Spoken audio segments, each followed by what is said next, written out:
আসসালামু আলাইকুম। আপনারা সবাই জানেন যে যারা নাকি বউ নিয়ে ব্যবসা করে, কন্টেন্ট বানা, রিল বানা, তাদেরকে বলে বউ ব্যবসায়ী।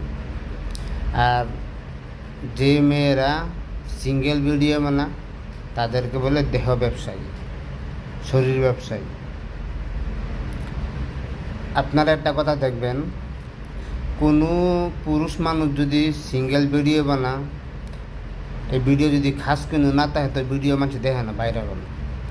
আর একটা মেয়ে মানুষ যদি ভিডিও বানা, খালি একটু অঙ্গি ভঙ্গি না শরীরে লড়াইলেও ভিডিও ভাইরাল। তার মানে দেহ ব্যবসায়ী। একমাত্র এইগুলি ভিডিও ভাইরাল হওয়ার কারণ হইল শরীর দেখানি।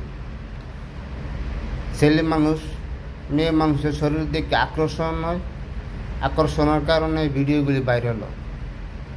তো আমার কথা হইল আপনাদের কাছে যে আপনারা যেগুলি অশ্লীল ভিডিও বানায় ছাড়েন, তাতে আপনারা এই জগতের ফায়দা কী এটা আপনারাই ভালো জানেন। আমি বিশ্বাস করি আল্লাহ ছাড়া দ্বিতীয় কোনো মাহবুদ নাই। তো আল্লাহর কাছে আমাদের একদিন যেতে হবে, জবাব দিতে হবে। আমরা যে ভিডিও বানায় ছাড়ি, আমরা ভিডিও বানানোর দরকার ইসলামিক কন্টেন্ট বানানো।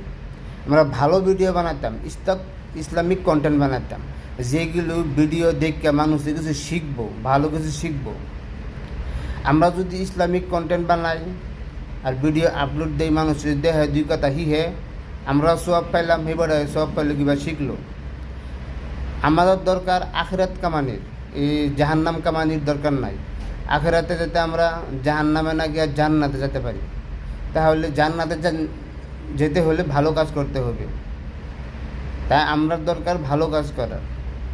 কেন খুশি করার আছে, আল্লাহর খুশি করেন। এই পৃথিবীর মানুষরা আপনি খুশি করার ক্ষমতা নাই। আল্লাহরে খুশি করেন। আল্লাহ যদি আপনার প্রতি খুশ, আপনার এই জীবন ধন্য। আর যদি আল্লাহ আপনার প্রতি নারাজ, তাহলে আপনার এই জীবনের কোনো মূল্য নেই। মরার পরে আপনাকে জাহান্নামে যেতে হবে। আল্লাহরে খুশি করেন, আপনারা জান্নাতে যাবেন। আর আমার কথাগুলি যদি ভালো লাগে, আমাকে সাপোর্ট করুন, লাইক করবেন, কমেন্ট করে জানাবেন আমার কথাগুলি আপনার কাছে কেমন লাগছে। আল্লাহ হাফিজ।